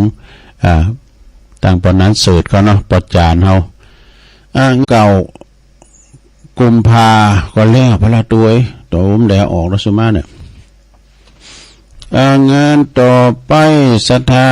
17 18นี่กุมภานี่นะมีนากันเนาะ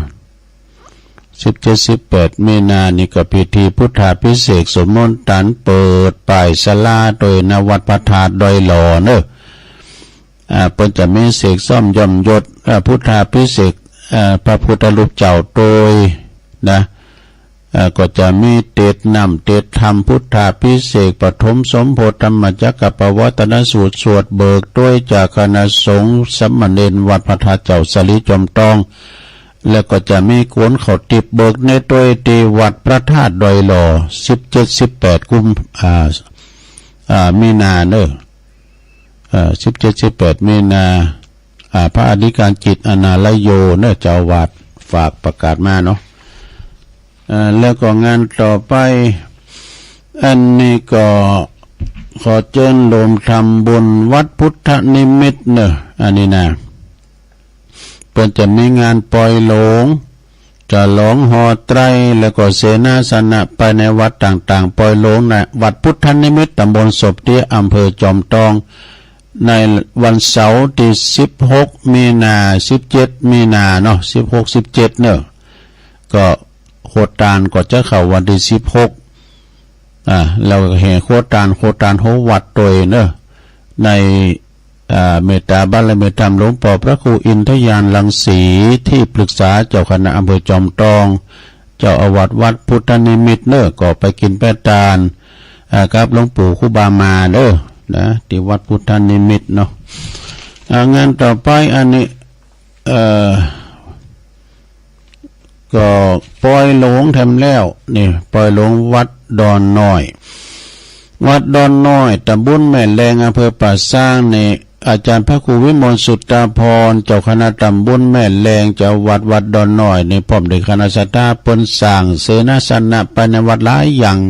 เพราะว่าจะเป็นอบรมศาลาปฏิบัติธรรมอบรมกรรมฐานอุโบสถมหาอุดก็ดีหลายอย่างเนอะเปิ้นจะเป็นปริปุณังจะปล่อยหลง8เนาะระหว่างวันที่8 ถึง 10 มีนาเนอะที่วัดดอนน้อยนะก็ไปกินแปดตานพระจะไปหับสังฆาพระจะไปเปิดห้องตานก็ได้อยู่นะเจิญปีเจิญน้องสถานะบุญสายบุญต่างป่าสร้างนะวัดดอนน้อยตำบลแม่แรงอำเภอป่าสร้างเนาะอันนี้มาแต่ว่านี่เนาะสถามาแต่ว่าได้รับแต่ว่าในใบนิมนต์นี้เชิญรวมทำบุญในการพิธียกจอฟ้าอุโบสถยกจอฟ้าอุโบสถวิหารจตุรมุขนะแล้วก็จะร้องสมณศักดิ์พัดยศพระครูสัญญาบัตรในราชทินนามที่พระครูศรีละสังวรเนี่ยพระครูศรีละสังวรนามเดิมเปิ้นก็คือพระประหลัดบดินทร์ศรีละสังวโรนะเปิ้นเป็นเจ้าอาวาสวัดเหล่าป่าตานตำบลช่างเครื่องอำเภอแม่แจ่มในระหว่างในวันที่29 มีนาบนเนื้อกปลายเดือนน่ะ29 มีนาคมนะศรัทธาญาติโยมทั้งหลายก็ไปรวมทำบุญแสดงมุทิตาจิตกันเนอะมีตึงจะหลงวัดมีตึงจะหลงสมณศักดิ์พัดยศนะในนามเดิมประกอบพระประหลัดบดินทร์ศรีละสังวโรหรือว่าท่านพระอาจารย์เบิ้มเนี่ยเปิ้นก็มีการไม่งานต่างเฮาเนี่ยเปิ้นก็มาเอาโฮงตานมาเปิดกันนะแล้วก็เปิ้นได้รับยศเป็นพระครูเปิ้นจะร้องกันในวันที่29 มีนาเด้อสถานเด้อตุลุงว่าพิษไปกันเนาะ อันนี้มันวัดหนึ่งเนอะสนะเนอะพอได้ประกาศพิษประกาศผ่านไปกับวันทีกับเดินเนี่ยตุลุงแล้วก็หมุนมากันนะหัววันที่4 มีนาอันนี้ก็บุกวันฮือนี่นะงานประเพณีทรงน้ำอธิษฐานของครูบาสุขพระครูบวรสุขบดอดีตเป็นพิเจ้าคณะตำบลบ้านแป้นอดีตเจ้าวาดวัดป่าสร้างหน่อยณที่วัดป่าสร้างน้อยตำบลบ้านแป้นอำเภอเมืองละปูนบนเนอเพิ่นจะมีการสารสลงทรงน้ำอธิษฐานของครูบาสุขนะในวันที่4 มีนาเนอะป่าสร้างหน่อยก็เม็ดต่อมเพิ่นฝากประกาศมาเนาะแล้วก็มีศรัทธาญาติโยมอันนี้ก็10 เมษาที่วัดสุวรรณวิหารเนอะงานประเพณีทรงน้ำพระราชเจดีย์แล้วก็ทรงน้ำรูปเหมือนของพระครูเวรุวรรณพิทักษ์อาจารย์เขื่อนคำอัตตสันโตอดีตเจ้าอาวาสวัดสุวรรณวิหารบ้านแม่อาวก็เพิ่นจะมีวันที่10 เมษายนเนอะ10 เมษายนในเมตตาธรรมอาจารย์พระครูสุวรรณศิลป์วิสุทธิ์หรือว่าท่านตุปีบินเฮานี่นะเจ้าคณะตำบลนครเจดีย์เขต2เนาะวัดสุวรรณวิหารวันที่10 มีนาเนอะเมษายน10 เมษายนสุมาแล้วก็16 17นี่อันนี้ก็ประกาศไปแล้วก็วันที่ระหว่างวันที่15 17นี่เปิ้นก็จะมีจะร้องทำบุญจะร้องปล่อยโลงนาทีอบรมสมโภชจะร้องวิหารทรงไทยแบบล้านนาหอทรงน้ำโดยกำแพงโดยที่วัดดงนิมิตรตำบลน้ำดิบอำเภอป่าซางเด้อในระหว่างวันที่15 ถึง 17 มีนานะก็เดือนเนี่ยนะ15 16 17นี่นะเนาะการเกิดการสร้างเป็นก็เป็นปริปุนังเสร็จสับเรียบร้อยเสียเงินไปงบประมาณหลายปีนะ13 ล้านปลายนะเนาะท่านเจ้าอธิการพิเชษฐ์สิริพัทโทเป็นพิเศษเจ้าคณะตำบลน้ำดิบพร้อมเลยคณะศรัทธาคณะสงฆ์ตำบลน้ำดิบเนาะเพื่อจะลมจะร้องวิหารลงด้วยกันเนาะ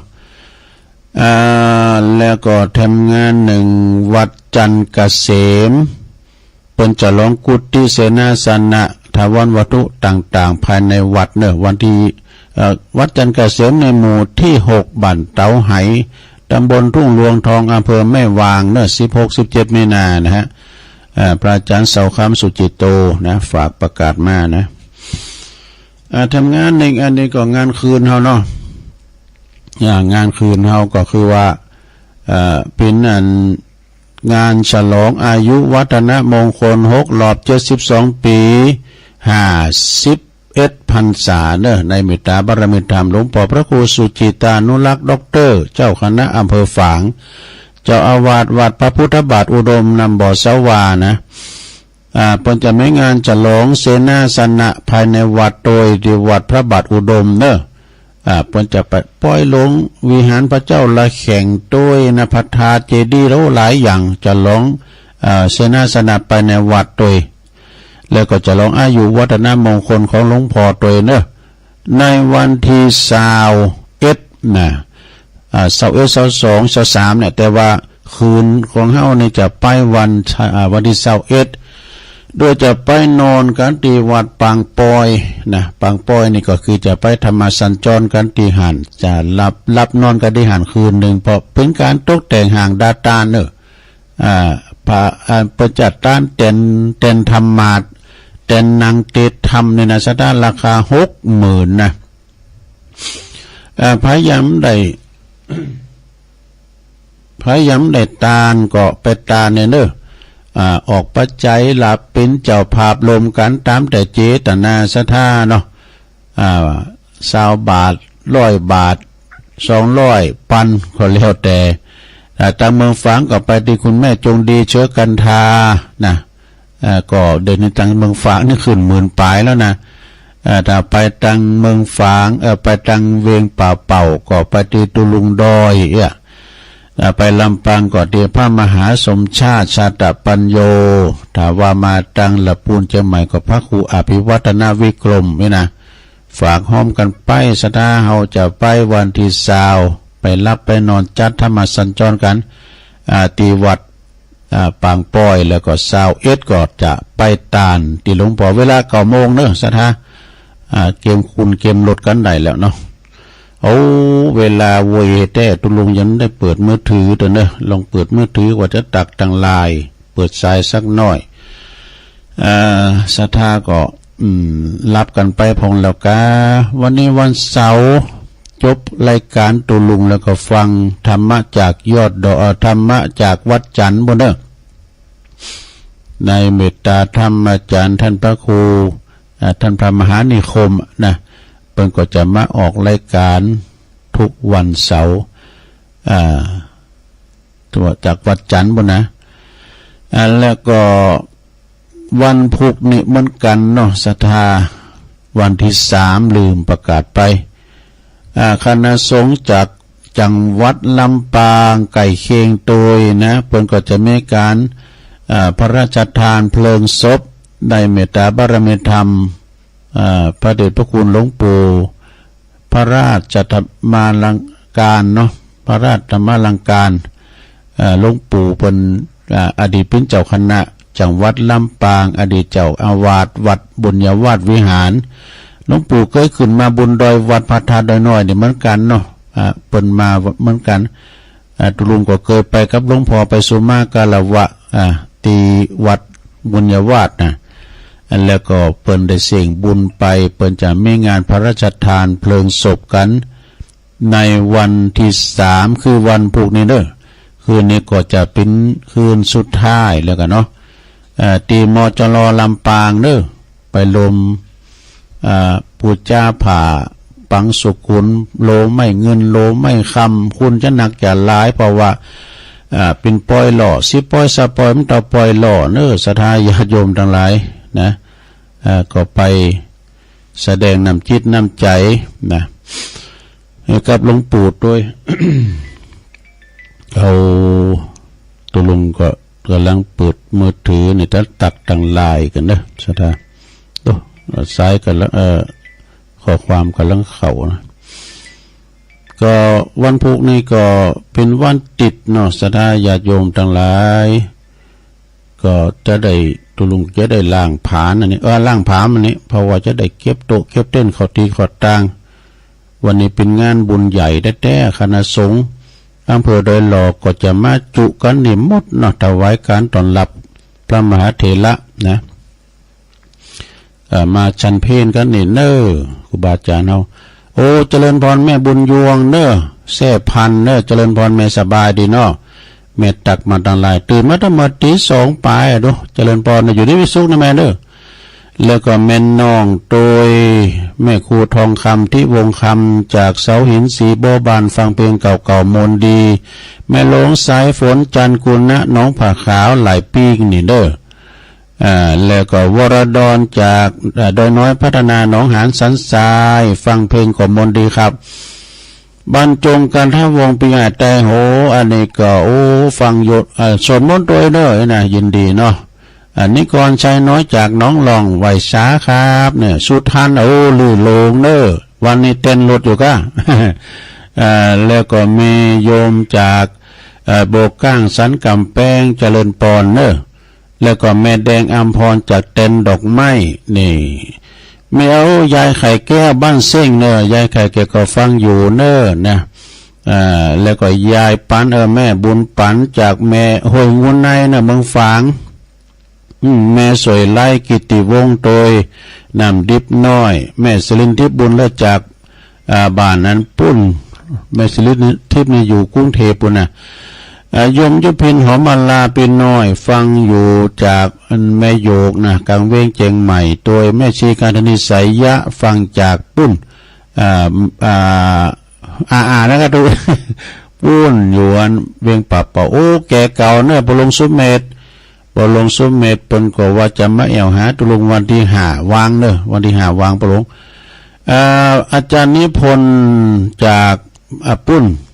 อาจารย์นิพนธ์ไหวสานะครับเนอวัดพระธาตุดอยสะเก็ดฟังอยู่นะครับแม่แลมเดนเนอร์ฟังอยู่เจ้าแล้วก็ตุพิชาจากวัดปัตตานด้วยไหวสานะครับนะบุญส่งจากลำปางแม่คุณแม่เกษแม่ครูเกษณี เปิ้นก็ฟังอยู่จบลงไปเวลาก็หมดพอดีมเต้นปืดสายซะนะลืมพอนาฬิกาได้นำรายการจากลาสะท่าไปก่อนเนอวันตาก็มาปะกันแถมใหม่บัดเต้นเปิดสายสักกรรมรายการอื่นไปมารอถ่านำรายการจากลาไปก่อนเนาะอยู่ดีมีสุขก็เดี๋ยวก็จะลุกไปกวาดวัดกวาดว่าละเนาะวันนี้เป็นวันสำคัญบุญรักษาเทวดาคุ้มครองเหมือนกันจุปุทุกคนเนอจัตตาโลธรรมาวัฏันติอายุวันโนสุขังปะลัง